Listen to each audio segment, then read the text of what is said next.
"You have 30 days to leave the house, Mom."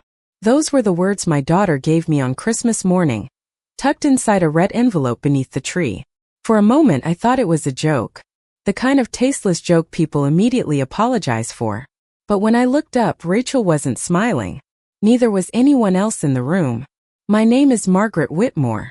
I'm 71 years old, a widow, a mother, and until that Christmas morning, I believed I knew exactly who my family was." The snow outside my Connecticut home had been falling since dawn. A thin white blanket covered the front yard, the maple trees, and the stone pathway William and I had installed nearly 20 years ago. The house smelled like cinnamon, roasted turkey, and the pecan pie cooling on the kitchen counter. Everything looked exactly the way Christmas should look. Warm, familiar, safe. I had spent the previous week decorating every room myself. The wreath on the front door. The stockings above the fireplace. The old ceramic nativity set William and I bought during our first year of marriage. Every piece carried a memory. Every corner of that house held a piece of our life together. My daughter arrived shortly after 10 that morning with her husband, Brian, and my 2 grandchildren. They brought gifts, desserts, and the usual holiday smiles. At least that's what I thought they brought. Looking back now, I realize something felt different from the moment they stepped inside. Rachel hugged me, but only briefly. Brian barely met my eyes. Even the children seemed unusually quiet, glued to their phones instead of running toward the Christmas tree like they usually did. I told myself I was imagining things. Families change. Children grow up. People get distracted. We spent the morning exchanging gifts while Christmas music played softly through the living room speakers. I gave Rachel the cashmere scarf she'd admired months earlier in a store window. She thanked me politely, but there was no excitement in her voice. No warmth. Just politeness. The kind strangers use with each other. Around noon, Rachel stood up and reached beneath the tree. "I almost forgot," she said. "This one's for you." The envelope was red and sealed. Nothing unusual. I smiled and took it from her hands. "Another gift?" I asked. "You didn't have to do that." No one answered. I noticed Brian staring at the floor. My grandson suddenly became fascinated with a loose thread on the couch cushion. The room felt oddly still. I opened the envelope carefully, expecting perhaps a family photo or tickets to a show. Instead, I found legal documents. Several pages. Official letterhead. Dense paragraphs of text. My eyes moved slowly across the first page until they landed on 3 words that made my stomach drop. Notice to vacate. First, the words didn't seem real. I reread them once. Then again. 30 days. Property transfer. Occupancy termination. Legal possession. Each sentence felt colder than the snow outside.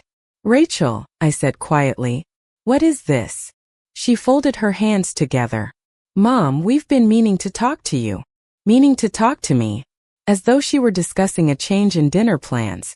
As though she hadn't just handed her 71-year-old mother papers demanding she leave her own home. I looked around the room searching for someone to laugh, someone to explain, someone to tell me there had been some terrible mistake. No one did. The silence was almost worse than the documents themselves. Then Rachel said something I will never forget. "It's time to start thinking about what's practical." Practical. The word landed harder than I expected. This house wasn't practical. It was where William taught our daughter how to ride a bicycle. It was where we celebrated 38 anniversaries. It was where I sat beside his hospital bed during his final weeks after bringing him home. Practical wasn't the word I would have chosen. But I didn't argue. I didn't cry. I didn't raise my voice. Instead, I folded the papers neatly and placed them back inside the envelope. Rachel seemed surprised by my calmness. Maybe she expected a scene. Maybe she wanted one. I simply smiled and thanked her for the gift. The confusion on her face lasted only a second before confidence returned. She thought I was defeated. She thought the conversation was over. What Rachel didn't know was that one detail inside those papers refused to leave my mind. A date. A signature. A line buried deep within the documents that suggested this plan had started months ago. Long before Christmas. Long before that envelope ever appeared beneath my tree. And as I sat there listening to my family talk around me as though nothing had happened, I realized something that chilled me far more than the winter storm outside. My daughter hadn't made a decision that morning. She had simply revealed one she'd already made long ago. After everyone left that evening, the house became quiet again. The kind of quiet that settles into old walls and reminds you how large a home can feel when you are the only person inside it. I stood by the living room window and watched the taillights disappear down the snow-covered street. Rachel never looked back. Neither did Brian. The grandchildren waved politely from the back seat, unaware that anything unusual had happened. At least I hoped they were unaware. I remained standing there for several minutes, the red envelope still resting on the coffee table behind me. The Christmas tree glowed softly in the corner. Colored lights reflected across the framed family photographs lining the mantel. There was Rachel at 8 years old holding her first bicycle. Rachel at 16 smiling beside William during her high school graduation. Rachel on her wedding day, tears in her eyes as her father walked her down the aisle. Looking at those photographs felt like looking at a stranger's life. I finally sat down and opened the envelope again. This time I read every page carefully. William had taught me something many years earlier. Never sign anything you have not read twice. Never panic when paperwork arrives. Paper only has power when people stop thinking clearly. So I read. Slowly. Line by line. Most of it appeared straightforward. Legal language. References to ownership interests. Occupancy provisions. Property evaluations. Yet the deeper I looked, the more questions appeared. One detail caught my attention immediately. The preparation date. The documents had been drafted nearly 4 months earlier. For months. Long before Christmas. Long before any conversation. Long before Rachel handed me that envelope beneath the tree. I leaned back in my chair and stared at the ceiling. For months meant planning. For months meant discussions. For months meant decisions made without me. Suddenly, small moments from the previous year began returning to my memory. Rachel asking unusual questions about property taxes. Rachel requesting copies of old insurance documents. Rachel offering to help organize financial records after William passed away. At the time, I had viewed those things as kindness. A daughter helping her aging mother.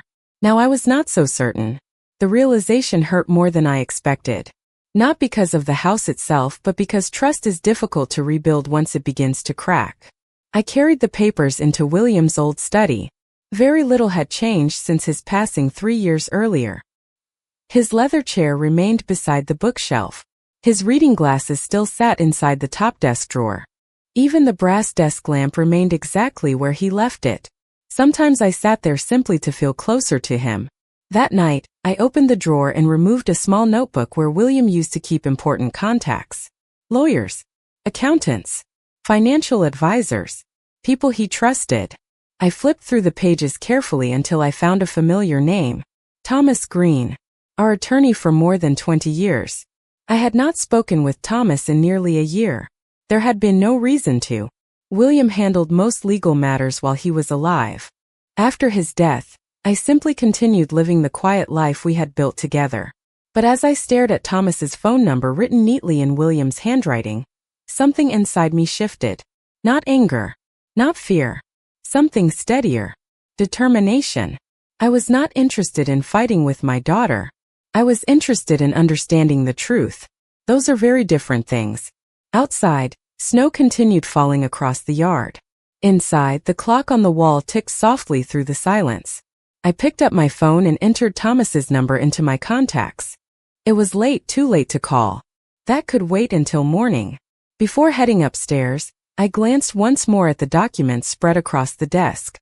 Rachel believed she had delivered a conclusion. What she had actually delivered was a beginning. And somewhere inside those pages, hidden beneath signatures and legal language, was a story she never expected me to uncover.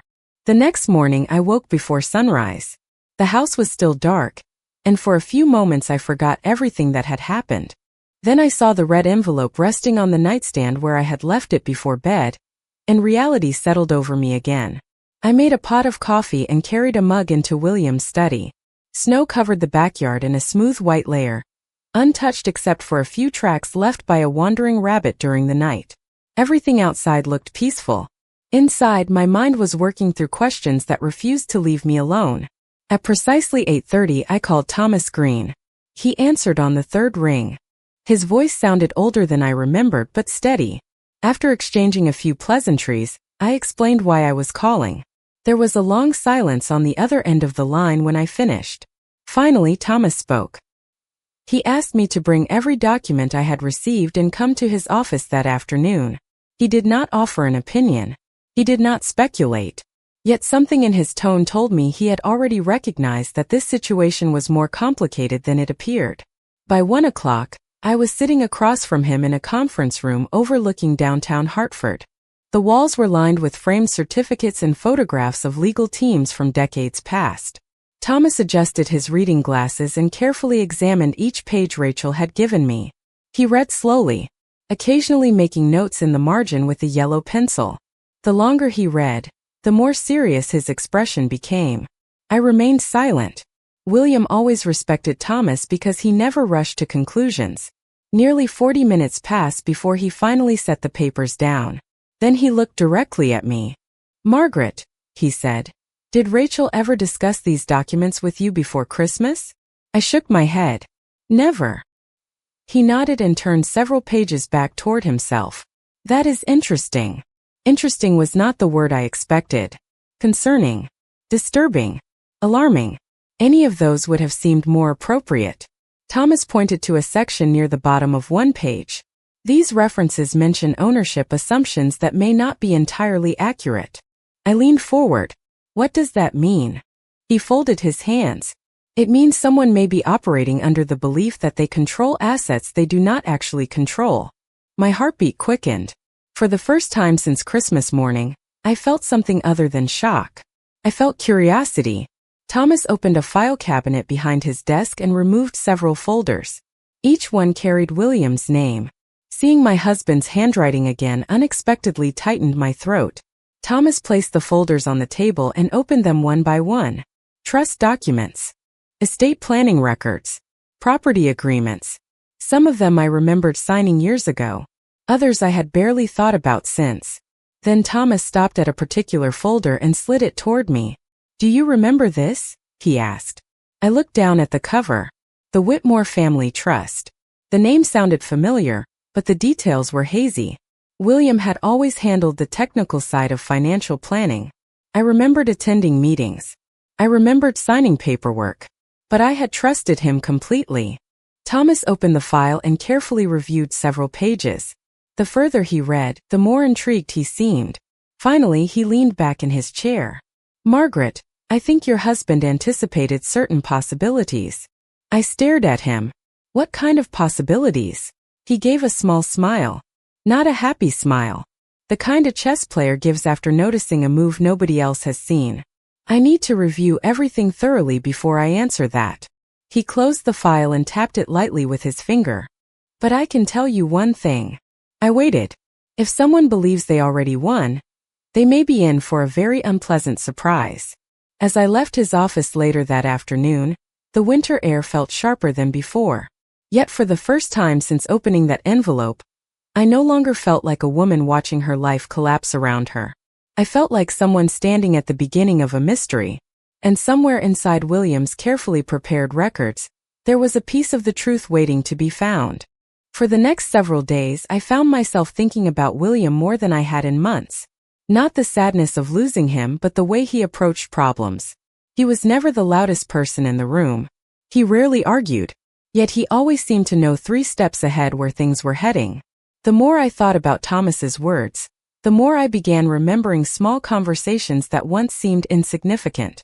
One evening nearly 6 years earlier, William and I had been sitting on the back patio watching the sunset fade behind the trees.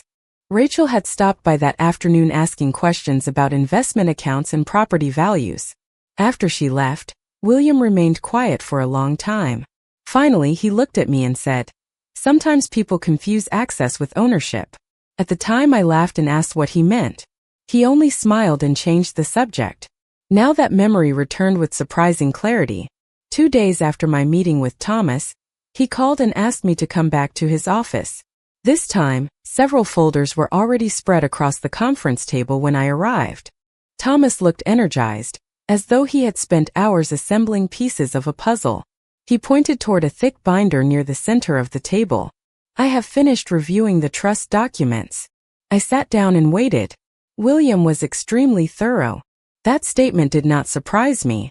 Thorough was probably the most accurate word anyone could use to describe my husband. Thomas opened the binder and turned several pages. The Whitmore Family Trust was designed with multiple layers of protection. Property ownership, investment accounts, and reserve funds were all placed under specific management provisions. I listened carefully. Some of the terminology was unfamiliar, but one thing became clear almost immediately.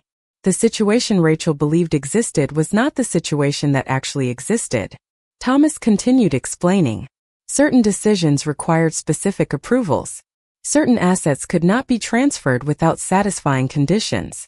Several safeguards existed to prevent unauthorized control.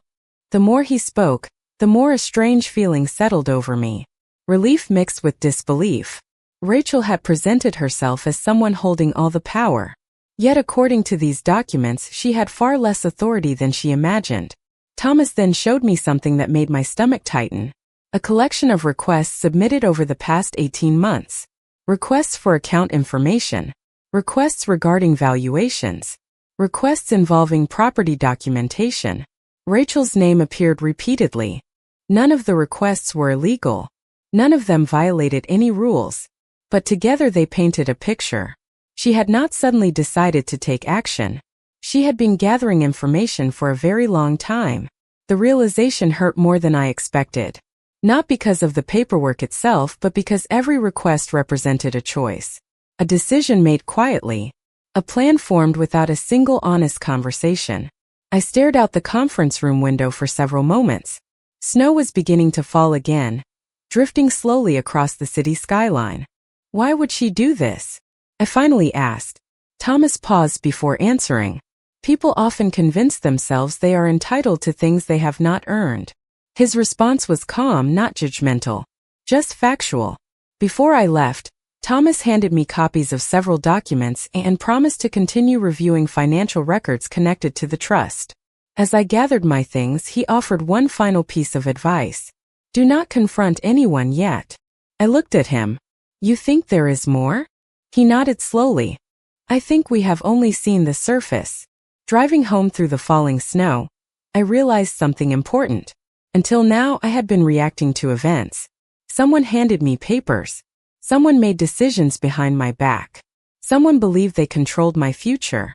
But for the first time since Christmas morning, the balance had begun to shift. Because hidden inside the plans Rachel spent months building was one detail she never expected. William had already prepared for possibilities she could not see. And somewhere in the records Thomas was still examining, there was a truth neither of us had uncovered yet. The following week settled into an uneasy routine. Every morning I woke up, made coffee, and waited for updates from Thomas. Every afternoon I found myself noticing things I had overlooked before. Small details. Small memories. Small inconsistencies that suddenly seemed much larger. Rachel called twice during that time. Both conversations were strangely cheerful. She asked how I was doing. She asked whether I had started looking at smaller properties. She even recommended a condominium complex about 15 miles away that she claimed would be perfect for someone my age. I listened politely and thanked her for the suggestion. The entire time she sounded confident, comfortable, almost relieved. It was as if she believed the difficult part was already behind her. I never mentioned Thomas. I never mentioned the trust. I never mentioned the questions that were growing inside my mind. Instead, I let her believe exactly what she wanted to believe. On Thursday afternoon, Thomas called and asked me to stop by his office again. His voice carried a different energy this time. Focused. Deliberate. By now, I had learned that when Thomas sounded like that, it usually meant he had found something important. When I arrived, several new folders sat on the conference table. Thomas greeted me, closed the office door, and immediately opened one of the files. I think we need to discuss a pattern, he said. He slid several pages toward me. At first glance, they appeared to be ordinary financial records. Transfers. Authorizations. Information requests. Nothing dramatic. But as Thomas guided me through them, the pattern became impossible to ignore. Over the previous 18 months, Rachel had steadily increased her involvement in matters connected to family assets. Not ownership. Access. Information. Visibility. She had requested account summaries, property evaluations, investment reports, tax records. Individually, each request seemed harmless. Together, they told a very different story. Someone had been building a roadmap.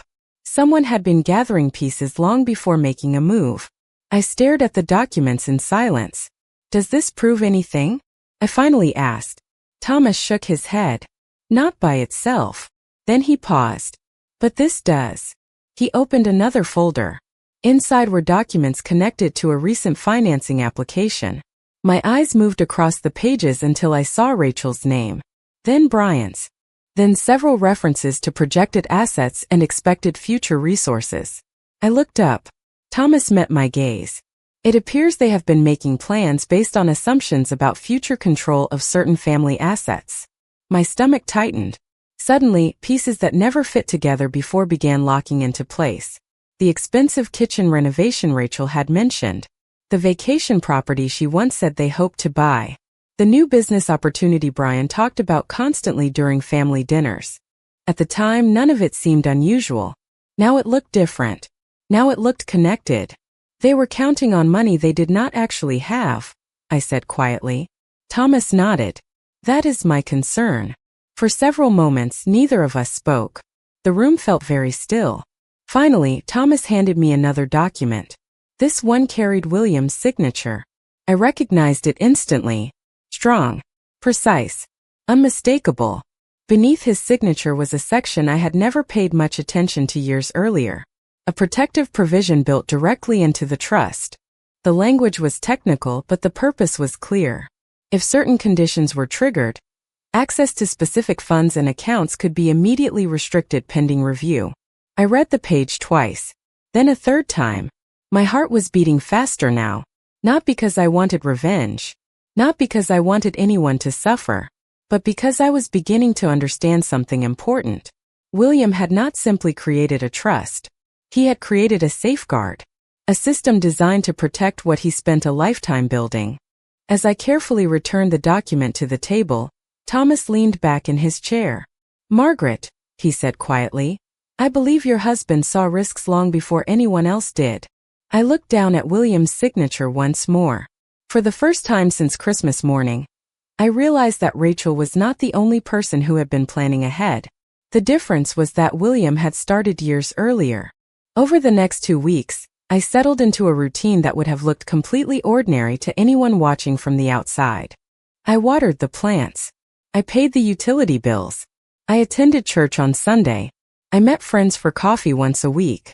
Most importantly, I continued speaking with Rachel exactly as I always had. If she expected resistance, she never received it. If she expected questions, I never asked them. The strange thing about silence is that people often fill it with their own assumptions. Rachel assumed I was overwhelmed. She assumed I was preparing to leave. Most of all, she assumed I knew far less than I actually did. One afternoon, she invited me to lunch at a restaurant near her office. It was a bright, modern place with large windows overlooking the town green. During the meal, she seemed unusually relaxed. She talked about future plans, home improvements, travel ideas, business opportunities Brian was considering. I listened carefully while stirring my iced tea. Several times she mentioned financial commitments they expected to make in the coming months. A larger mortgage, a possible investment, even a discussion about purchasing additional property. None of it sounded reckless. In fact, it sounded like the kind of planning people do when they believe significant resources will soon be available. The more she spoke, the clearer the picture became. Rachel was not waiting to see what happened next. In her mind, the outcome was already decided. As we finished lunch, she smiled and placed her hand over mine. I know this transition is difficult, Mom, she said softly, but eventually you will see that this is the best solution for everyone. I smiled back. Maybe you are right. The relief on her face was immediate. She believed she had convinced me. She believed I had accepted her version of the future. That evening I called Thomas and told him about the conversation. He listened carefully before asking a single question.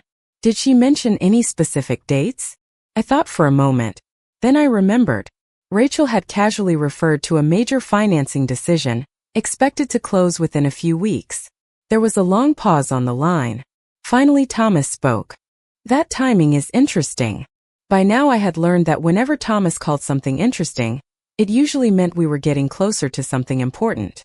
2 days later he requested another meeting. This time he arrived carrying a thin folder instead of several thick ones. He sat down across from me and opened it immediately. I believe we have identified the critical issue, he said. Inside were documents connected to the trust protections William had established years earlier. Thomas carefully explained how certain financial activities could trigger automatic reviews when trust assets were being used in ways that conflicted with their intended purpose. The language was complicated, but the conclusion was simple. Several actions already underway appeared to be approaching that threshold. I looked down at William's signature again. It amazed me how someone could still protect his family years after he was gone. Thomas pointed to a specific provision. If this review process begins, temporary restrictions can be placed on access until everything is verified. I understood exactly what he was telling me without him saying it directly. For months, Rachel had been building plans based on assumptions. Those assumptions rested on a foundation she never bothered to verify. As I drove home through the cold January afternoon, I found myself thinking about a lesson William once taught Rachel when she was a child. She had tried building a treehouse with only the top half completed, because she was excited to see the finished result. William gently took her back outside and showed her that the structure could not stand without a proper foundation. At the time she was 12 years old. Somewhere along the way she had forgotten that lesson. And very soon she was about to discover exactly how unstable her foundation really was.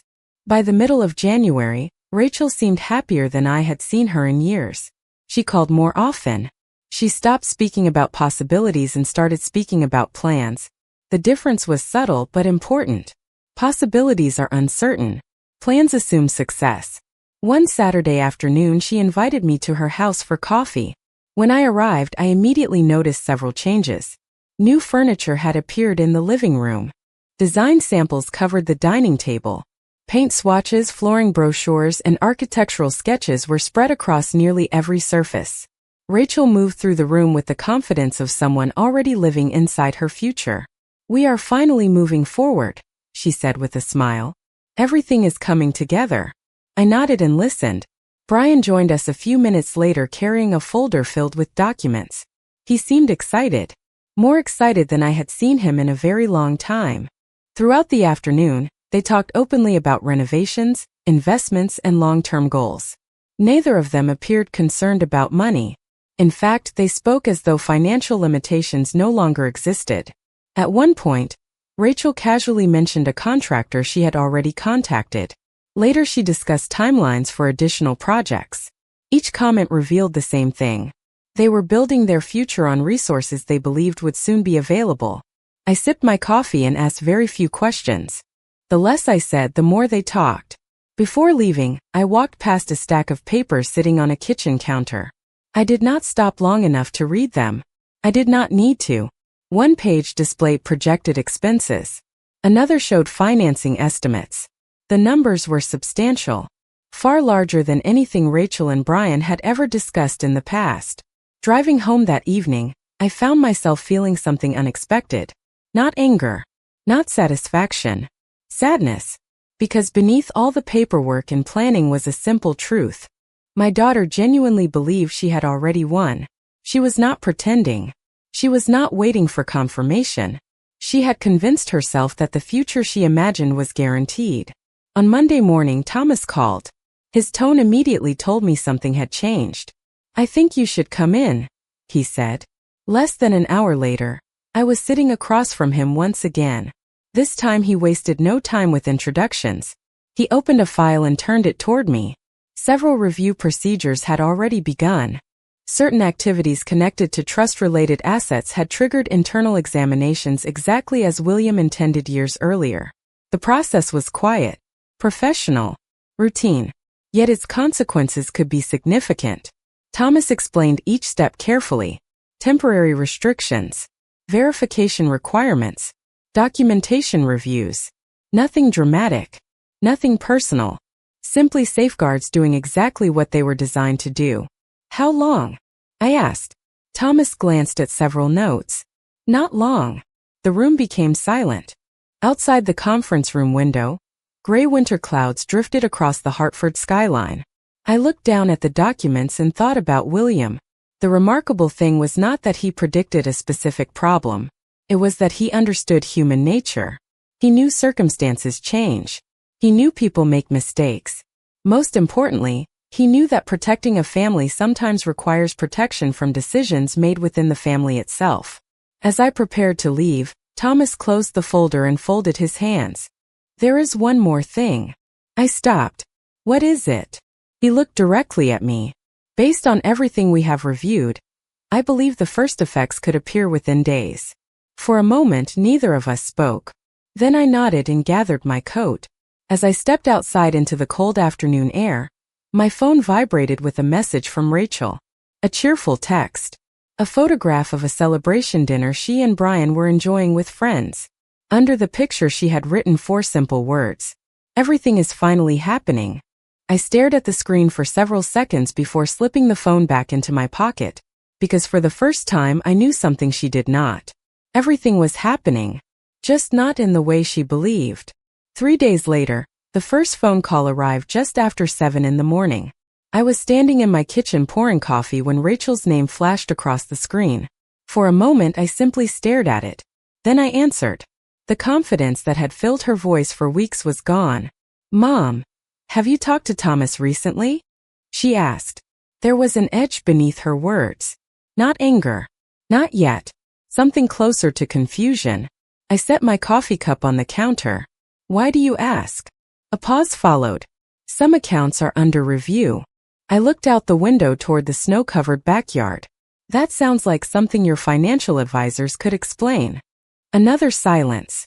Longer this time. Rachel clearly wanted information, but she was not ready to ask directly. We exchanged a few more polite sentences before ending the call.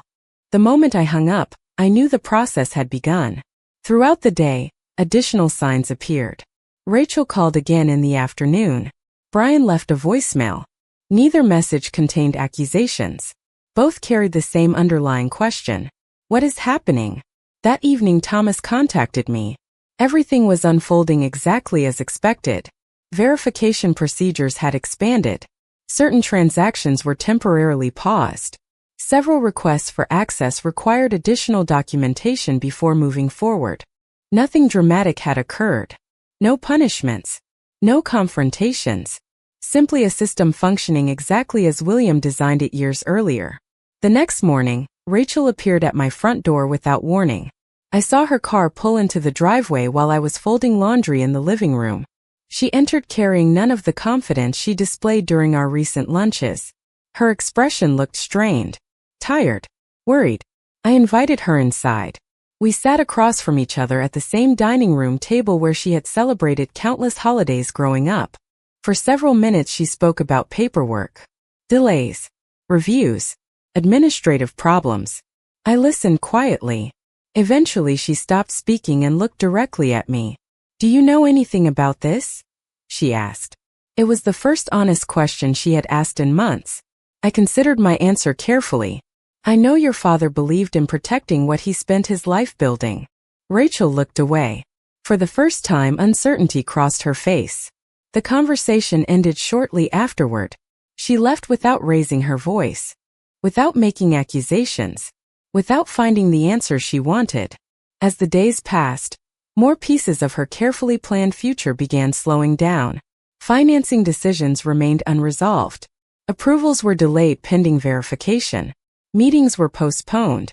Every development seemed small on its own.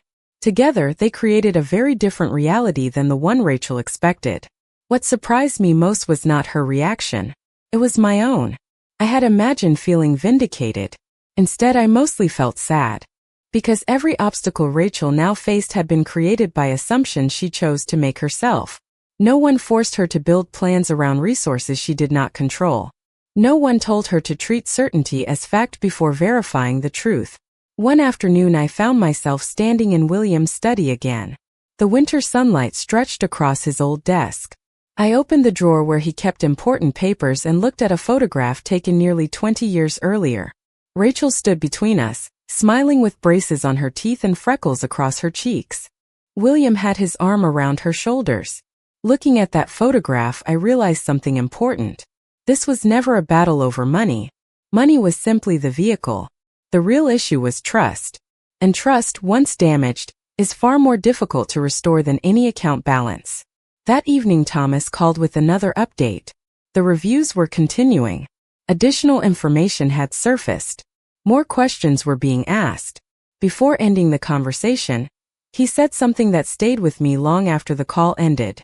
"Margaret, people reveal who they are when they believe nobody is watching."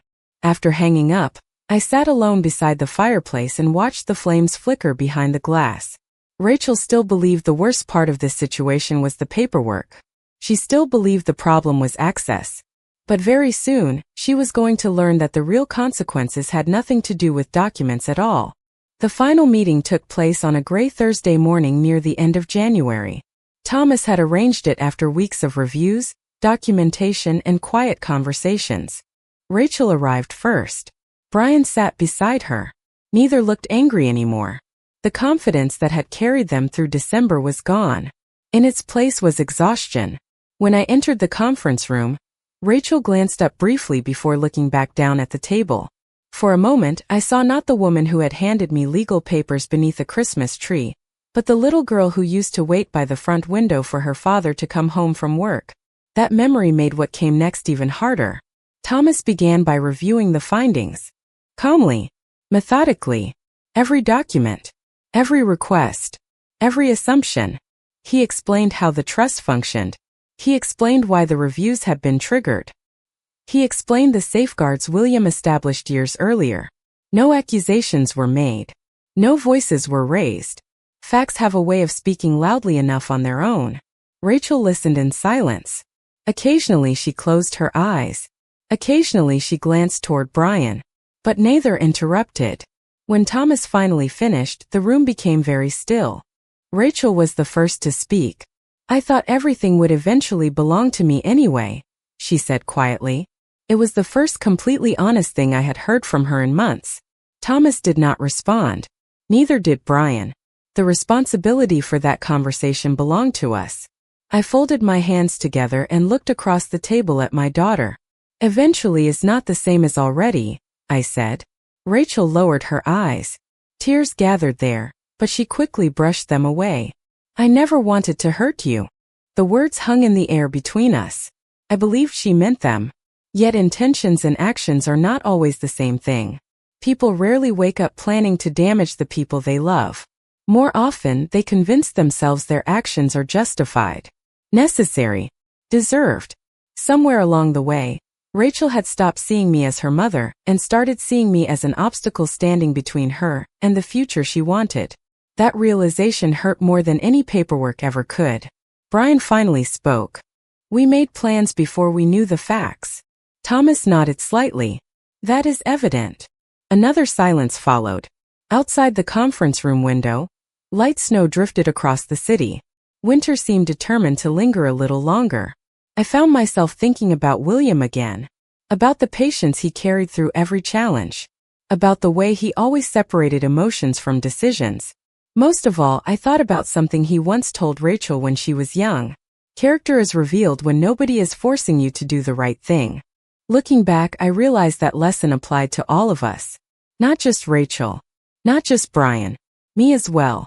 I could have chosen bitterness. I could have spent weeks consumed by anger. Instead, I chose clarity. The trust remained intact. The house remained mine. The reviews would eventually conclude. Life would move forward. The real question was whether our family would. Before the meeting ended, Rachel looked directly at me. "Can you ever forgive me?" she asked. It was not a dramatic question. It was quiet, honest, human. I thought carefully before answering. Forgiveness and trust are not the same thing. She nodded slowly, understanding immediately. Some things can be repaired. Others require time. A great deal of time. When the meeting finally ended, everyone stood. No one celebrated. No one declared victory. There was nothing to celebrate. A family had been forced to confront truths it spent too long avoiding. As I walked toward the door, I paused and looked back one final time. Your father spent his entire life building security for this family, I said. The greatest gift he left behind was not money. It was protection from our own mistakes. Then I left the room. Outside, the cold air felt fresh against my face. The future remained uncertain, but one thing was clear. The house where William and I built our life would remain standing. And so would I.